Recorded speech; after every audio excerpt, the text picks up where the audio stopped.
Welcome back to Sunday Evening Devotions. Well, tonight our story is a little bit about fear. It's even relates to, I think, what we're feeling in our day right now when there's all kinds of fear-mongering going on because the world is a fearful place to live. Our story picks up with the Israelites coming out of the wilderness of Paran, and they enter into the outskirts of the promised land from the south. And they're near Kadesh Barnea.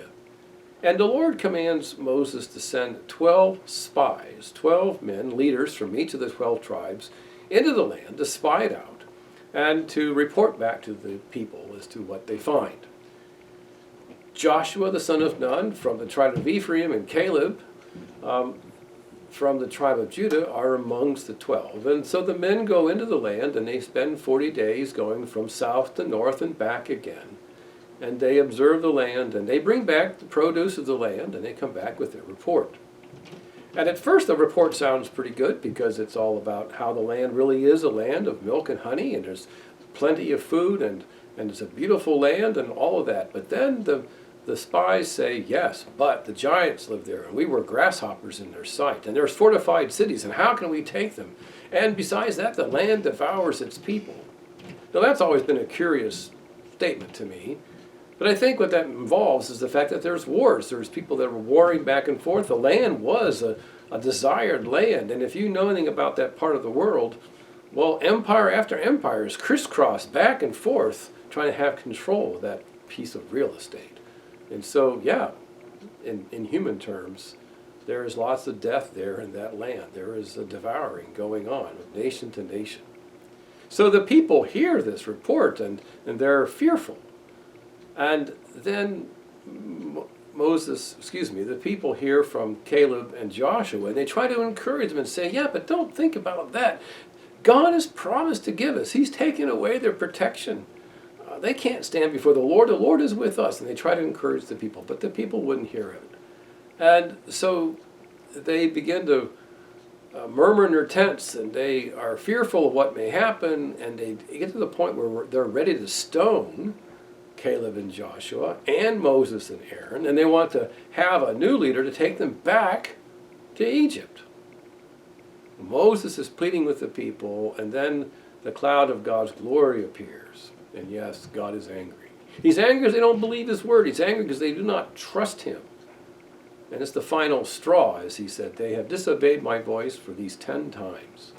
And so he's ready to destroy them. And Moses, as the mediator, beseeches God on their behalf and pleads that God would show his strength, not by destroying the people, but by forgiving them and being gracious.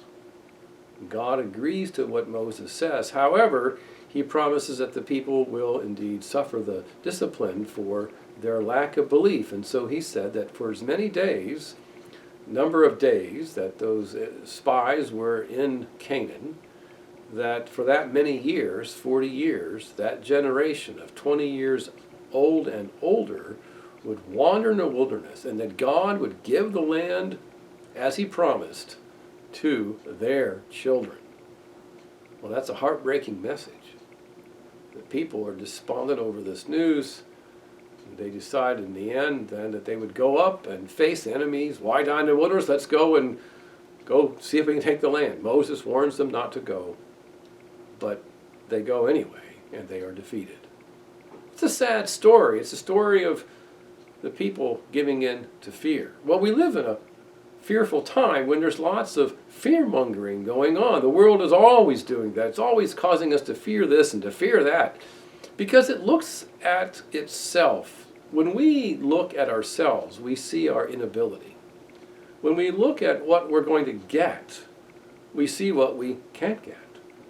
And so this is how the people were looking at things. They weren't looking at Canaan as a place to be in the fellowship with God, finally at rest. They were looking at it only as external temporal benefits. Well, when you look at things like that, you realize they're beyond your control.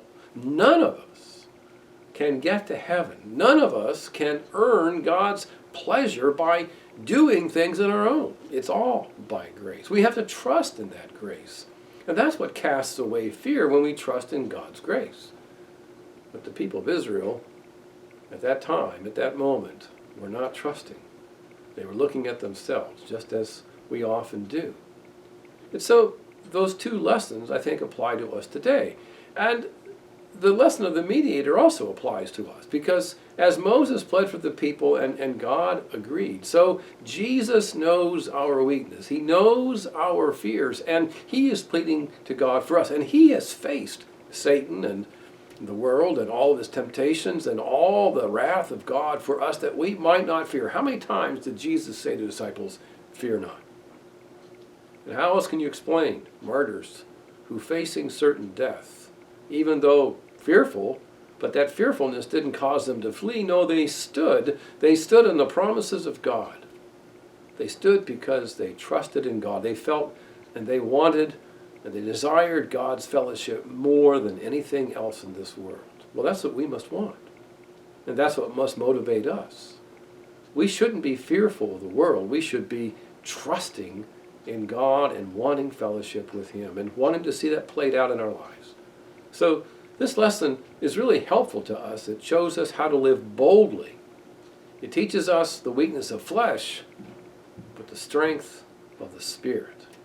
And in the end, remember, God's mediator stands before God the Father for us, for you and for me, for all who believe that God would show his strength by forgiving sin, by being gracious. Well, that's good news. Good night.